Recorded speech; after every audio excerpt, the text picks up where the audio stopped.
This episode's going to be released sometime in August, and here in Ontario, it's still summertime for us, officially. Yeah. We don't go back until after Labor Day. Right. And I know some of our American friends will be listening, and they're thinking, well, we're already fully back into the swing of things. But I'm very fortunate. My family's home for the summer, my husband and my son, and same with you, John. You have the whole family together over the summer. And this year, my husband suggested that we do a board game marathon. So our goal for the summer is to play 64 different games. Smart. So that, board games, card games, like so far, chess, cribbage, everything, Monopoly. Yeah, all the games. It's the March Madness of board games. Tabletop it is, yes, games. and exactly. We are creating brackets, and we're going to, bring it down to our final four and ultimately our favorite game to play as a family. Now, we're going to get geekery here about, Final Fours, but how did you seed your bracket? Are you just like throwing, Parcheesi up against cribbage? Or are you like all of a sudden Pandemic is going to all go head to head against, Crazy Eights? It's pretty random. Oh, no. Yeah, it's pretty random. So my son is creating our brackets, and so basically it's getting loaded by the order we've been playing in. Got it. All right. Yeah, so it's going to be kind of random. Faulty. We might lose some winners early. All of a sudden, it's like that could have won out because it just got a bad seed. It did. It could have made the final four, but unfortunately, it was up against a favorite early on. You're right. So maybe we'll, look at a different strategy. I know we want to talk about this and how it relates to our math classrooms. And our listeners right now are like, well, board games, we know there's a huge connection to classroom and math and thinking. So we'll get into that. But before we do, I want to hear, what do you hope wins? Oh, that's a great question. We basically decided that we can only pick one, the three of us. It has to be unanimous. And so that's going to be tricky. Right. So now, let's say you got all 64. It was up to me. Yeah. What would you hope? Yeah. It's actually one of the games that I was going to talk about today as being one of my favorites in the math classroom, which is Rummy Cube. It is my favorite game. Rummy Cube. You know what? Okay, well, I have never played this game, so we'll have to dig in. I love it. All right. So let's get into board games. Obviously, board games, because of the thinking, because of their natural decision making, because of the work, the level of sometimes complexity. Board games can be essential components to, having that tool sitting in your classroom for various reasons. That's what we want to talk about here today. I know that you've used board games in your class. I have used extensively board games in my classrooms. We've talked about board games here on this podcast before many times. We've also had creators of board games here as guests on the podcast. So let's dig into it. It's one of our favorite topics to talk about. Yvette, board games, classrooms, what's your experience? I was actually, just as I was playing through a lot of these games, reminded of the ones that I really love for the classroom, but also how I introduce them in the classroom. And so it might be the first week of school for you, second week of school as this episode is airing, or you might be just a few weeks out. And so we wanted to remind you of how to maybe leverage those first few weeks to establish this culture in your classroom and also to teach these games. Like, how do you get the games into the classroom in a way that they are part of the culture, part of what we do during math class? So whether that's during your centers, they might be an option or a choice for students while you're working with your small groups, or early finishers that have extra time. It's just without even being asked, they just know that an option is always to go and pick up one of these games. But how do you establish that? What are the first steps you need to take in those first few weeks to, first of all, establish that playing games is part of our math classroom culture, but how do you also build the capacity of the students in the room to know how to play all of these games?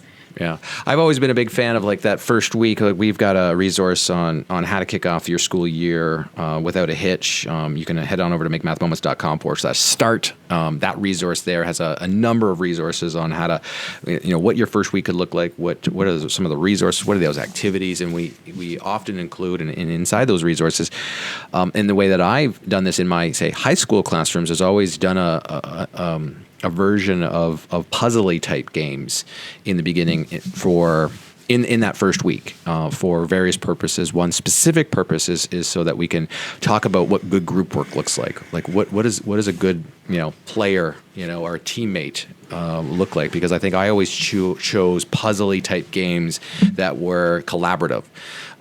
Games that were working as a team to accomplish a goal. And there are lots of tabletop games and other games that allow you to, say, work collaboratively as a team to accomplish a specific goal. And I loved that about that first week, because when we reflect on the actual game or the actual puzzle, and then we can talk about what goes into good group work? Like, how do I be a good group work member? Because that's going to be the foundation of one of our pillars here in math class on collaboration. How do we work with each other? How do we get along with each other? What are those elements? We develop a rubric out of that usually. What about you? I typically use the first week to introduce my 5 favorite games, and I do it in small group. And the reason that I choose to do that in small group is twofold. Mm-hmm. It's an opportunity to sit with kids in a small group, get to know them, because again, I'm establishing relationships. So now I have 4 students at my, small group table, and we're playing a game together. So there's, a dynamic there where it's fun, it's safe. And so I like to spend that time with them. So I spend about 20 minutes with each of my groups to teach a different game. Again, it's like relationship building with those students, but then they are the ones who now own that game in 2 different ways. Mm-hmm. They own it in the sense that I then challenge them to go and teach it to other students. So it's I'm teach 3 friends how to play this game by the end of the week. That's your goal. That's your mission. This is what we're trying to achieve. They are also responsible for making sure the game remains organized and put away, and they check the pieces once a week. So basically it's I teach them the game. I ask them to teach others the game, but I also say, can you keep track of the game? Can you do an inventory of the game? Can you make sure that it's put away? And I do that 4 more times, so that we essentially have 5 games in the classroom that somebody knows how to play, and that somebody is responsible for. Got it. Yeah. No, and now this is, some teachers out there listening right now. I was like, okay, so give me the logistics there. Like, imagine I have my own set of games that I really love to use in the classroom or could use in the classroom. Mm-hmm. Small group, introduce, 20 minutes. You're playing the game with them. Like the logistics, that teacher, myself, is going what is everybody else doing during that time? For sure. Yeah. And ideally, right, it's, over time, what you do during your small group becomes more structured. Mm-hmm. But typically in the first week, right, when I haven't established necessarily all of my centers or my norms, usually other students are just doing something independent during that time. Right. So, and usually there's choice. I typically provide choice anytime I'm working in small group for everybody else. Right. Because otherwise I have to manage behavior, or Sure. people are coming up to me constantly. So during that time, it's maybe I've already established an art project for the week. That's another, trick I'm going to share with new teachers. I always introduce an art project on Monday. And students, I don't have an art block necessarily. I do, my introduction, my explicit teaching. But then the actual work period happens throughout the week, and they submit on Friday or the next Friday, depending on the scope of the project. Yeah, I love that. That's a great so pro it's move. They always, Yeah, and so that it's not 100 minutes of visual art. Those 100 minutes are maybe split up over 15-minute work periods or 20-minute work periods throughout the week. Yeah. So maybe they're working on their art. Maybe they're doing independent reading. Maybe they're on a digital tool to strengthen their math fluency. Right, and that's a great move. I did the same, but I was not a generalist teacher, right? So I didn't teach all subjects. I taught middle school up to high school, and I taught only math. So it's okay, so what do I do? So in that case, how do I maximize small group time when I'm what does that project look like? And one of the things that we did for a long time, in the last half of our teaching careers was, and we've talked about it many times here on the podcast too, as we call them growth days. And as I always introduced the idea of continual improvement early in that first week, to say, here is our portfolio. Here are, say, the goals that we're working on over the next few weeks. Here are, say, opportunities like choice. There are opportunities to demonstrate learning in say, on that portfolio. And it was always preloaded with some things ready to go, so that when we had small group time, when we had time where it was we have choice, now it's look at your portfolio, pull it out. What are we working on from the portfolio? you get to choose which of these, say, learning goals to strengthen or practice or demonstrate and put into your portfolio, so that when we had time like this, everyone's working on something that they got to choose. And it was just, for me, everyone was always working on math, whether we're doing games in one station, but someone else is working on, say, strengthening up their fluency strategies around integers. Yeah. And I think that this is the challenge, right? And I think that one of the barriers that we struggle with is always the question of what everybody else is doing. Mm-hmm. But the reality is we have to find a solution to that, because meeting with students in small group or one-on-one is a non-negotiable. Right. For an effective math program. So these are the things that we need to establish or overcome really early in this journey, and establishing a culture that I will be working with small groups. During that time, this is what that looks like for you. These are your responsibilities. And of course, classroom management varies from school to school, class to class. And this maybe 5 minutes is all you can offer right now, right, or 10 minutes, and then you're losing the room and you have to, right, get back out there.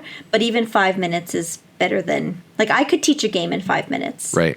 Depending on the complexity of the game. And then I could say to that group, okay, I'm going to explicitly, teach this. I'm going to leave you. And this is another tip I was going to suggest. I think it was Kyle and our math coaches who came up with this idea, that on the top of the box, we have a QR code for a very student-friendly video on YouTube of how to play the game.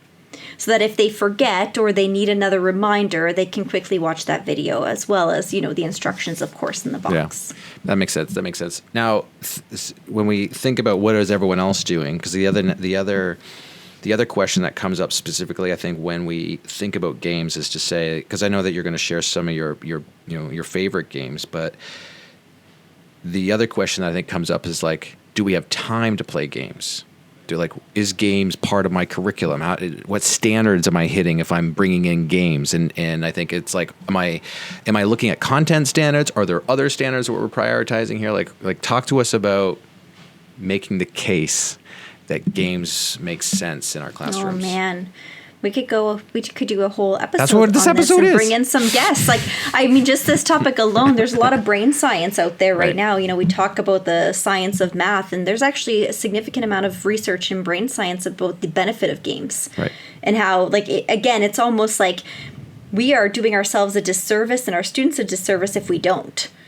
Because there's so much learning. And if we look at the process expectations here in Ontario, where we look at the student practices and the Common Core, what do we want? We want problem solvers. We want critical thinkers. We want good communication skills. We want students who can reason and strategize. And that is what games promote, but in a really safe and engaging format. Right. For sure. And so, I can't imagine a scenario where I could, especially as a general teacher, right, and that's my experience. I was a homeroom teacher. I had my students all day, with the exception of prep periods. I can't imagine a scenario where I couldn't make the time somewhere. Right. Where I just think that the benefit outweighs because there's always time, right, where students need to be engaged while you're working in small group, or you have early finishers and you want to, this group still needs more time. So I think, and that's where we help with classroom management. Where classroom management, goes off the rails is when there's nothing to do or students are disengaged. Right. And so making sure that we have this culture established really early on, I think, is not only helpful for classroom management, but it does, allow students to access those higher level critical thinking skills that we're so desperate for in the math curriculum. 100%, because it's we often look at the content standards as here in Ontario, we call them curriculum expectations, overall expectations, specific expectations, as this is the everything. But the process standards, the student practices, they're there too. And we tend to lump them in, and something some of these will come out in my lessons, and therefore a lot of times is we treat the process standards just come along for the ride, whereas the way that I view it now, and the way that I viewed it for the last 10 years I've been teaching is that the content standards are really a vehicle for you to get to more of the process standards. Like to more of the reasoning and the proving, the more of the problem solving, the more of the justification, the more of the productive disposition, of one of the proficiencies for math. Like those are really what we're trying to do. Like those are the whys of what we're doing in our math class. Like why are we teaching math? Those things. And the games hit at that primarily. So when you think about like, do I have time to do games? Well, you're still responsible to teach and and also assess on those other standards. And it's just, we kind of put them as like secondary standards and not primary standards. And I think that goes a long way to like start to equalize and normalize that it's fine to work on that, because actually when you do work on those, it strengthens the other standards anyway. Like you're going to get farther with your lessons if you're strengthening these standards throughout your year, because I think we just push them to the side because we don't have time. But actually, if you make time, it actually saves you long range time. And one ability that we haven't even touched on yet is spatial. Right. Like spatial reasoning is, we've talked about this before, it's a huge indicator of later mathematics achievement. And what better way to build spatial reasoning than through puzzles and games? Like I can't think of a better way. And knowing that it's so critical for being able to visualize math down the road, right? I can't advocate enough for why I believe this is time well spent. We're trying to make a case. You got to decide whether this is the right move for you. Does it serve your why or not serve your why? We make it part of the work that we do in our classrooms. All right. What are the games? Give us your games. It was hard. I came up with my top three. So I already mentioned Rummy Cube. So Rummy Cube is similar to the card game Rummy, except that you play with tiles. Okay. So everybody loads their tray with 14 tiles. Okay. And basically you can play, sets of the same number. So, I can play 3 4s or 4 4s. The minimum number in a set is 3. Or I can do a straight. And again, the minimum set is 3. So I could do 4 5 6. They call them melds in that game. And basically your very first meld that you play has to be at least 30 points. So I can't play until I have a value of 30. But here's where things get so complicated. Once all of the melds are out on the board, I can take other melds apart to make new ones, as long as there's always 3 tiles. So like the 3 is necessity, but basically let's say somebody else put out a meld and they have an 8 at the end, but I could take that 8 and make 3 8s with my tiles. Then I can play that one. So you're constantly looking at the board, trying to figure out what you can take apart and put back together that's going to benefit you, because ultimately you want to get rid of your tiles. Got it. That's the goal of the game. Like it? It's very hard. It really challenges my brain, because you have to look at all of the different possibilities that are at play. So obviously the more tiles on the table, the more opportunities there are. And so there's a lot of strategy in that game. So that was the one that I had said, I don't think it will win my bracket in my family. It's my favorite. I asked to play it all the time. We all really, really love Mancala, because it's so fast to play, but it requires so much strategy. And honestly, it requires a lot of like seeing ahead and counting. Have you played Mancala before? I've not. Okay, you should definitely get this one, because it's one that you can take with you camping. It doesn't take up a lot of room. But essentially you have a tray and it has 12 spaces, and you have stones in the spaces. And basically you're trying to get all of the stones by counting into your end of the board. Love it. And so you can imagine it's like you need to end in that spot. And then if I'm 3 away and I pick up all 3, I drop 1, 2, 3, that one lands in my spot. And so I'm constantly thinking, and what you don't want to do is land in an empty spot, because then it changes to the other person. So Mancala is I think it's like a traditional game. Right. No, the only problem with that game, a barrier, is that you lose the stones very quickly in a classroom, but it doesn't matter. You can replace them with anything. Yeah.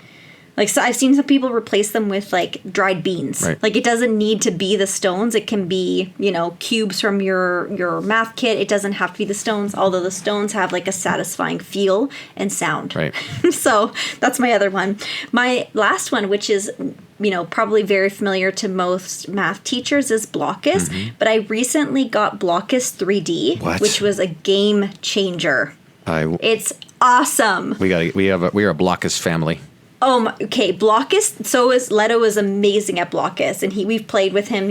Every variation. We now have Blockus 3D. So imagine now, your blocks are 3-dimensional, and you're trying to. There's different, outlines to place on the board, and you're trying to. When you look at it from the top view, by the end of the game, you want your color to cover the greatest surface area. Interesting. Yeah, and you can, depending on how many players you have, it limits the height of the structure.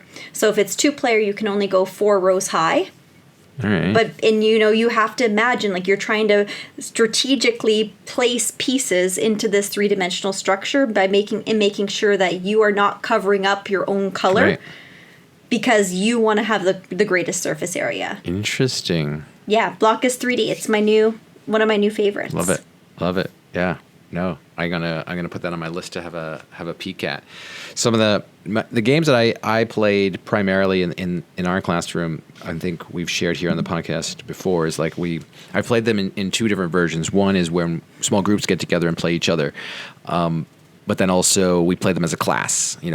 Sometimes to kick off the day or to end the day. At certain times as a whole group. Sometimes me against the class. Sometimes maybe a student against the class when we play whole class. So one of those ones that was a staple in our classroom was Skunk. And I don't even know if that's the actual name, which was the dice. You roll, everyone stands up or if you're a small group, you're standing up, or you're making an indicator to say when you want to opt out of the game, which is basically saying we're going to roll the dice. If we roll a 1, the game ends. If you're standing, you've lost points, and you gain points by just saying, I'm going to keep standing, and if I don't roll a 1, then we add whatever the total is to my communal score. And so it becomes a game of round by round by round. You play 5 rounds. Whoever has the most points at the end is the winner. And it's a kind of a kickoff. Kids love to play this game, whether at the end of class or even at the start of class. We used to play it once a week with our group, either as a whole class or in small group for sure.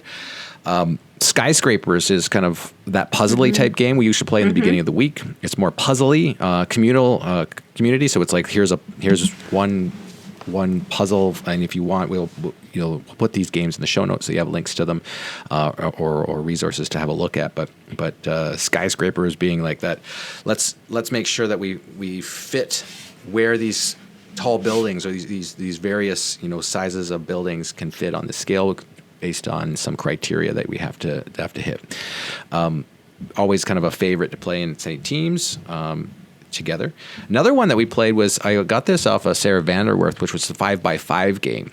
And the 5x5 game was, you have 25, say, playing cards, and you shuffle them up, and kids have the 5x5 grid, say, on their desk, or maybe they got a little card that shows 5x5 grid, and when you draw a card, and we're only playing numbers 2 to 10, so you're just putting 25 cards, just numbers in there, and whatever card you draw, you have to write that in a square in your grid. And then depending on where you put side-by-side numbers, so repeating numbers, like if 2 10s together, all of a sudden you get to add some points together. So it was a strategic game to collect the most amount of points at the end, or you can play variations, like whoever gets the least amount of points, or the closest to 50, or closest to a particular number was a variation on that game. But 5x5 was a common game we played either in small group, but also in the large group together as a class.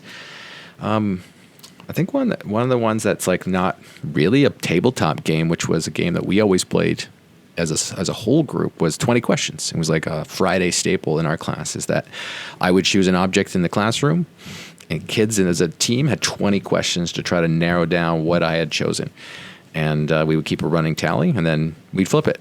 I would step out of the classroom, and someone or together they would choose something in the room, and I would come back in and have 20 questions to try to narrow down and choose the object that they selected. And it was always fun to take time to kind of do that questioning and the wondering and talk about, criteria and narrowing down qualities, all that kind of thing. So that was some of our go-to games that weren't necessarily tabletop games, easy games to play in our math class, whether small group or whole group.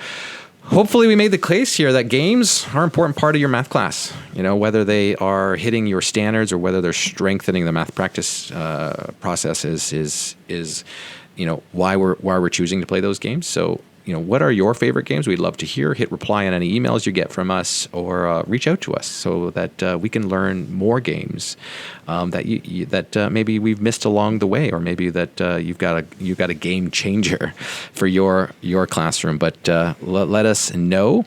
We know that playing games can strengthen any of the 6 components of an effective math classroom in your math classroom tree. You want to learn more about those 6 in the tree, head on over to makemathmoments.com/report. You can take that quick assessment to figure out which part of the tree you want to strengthen next.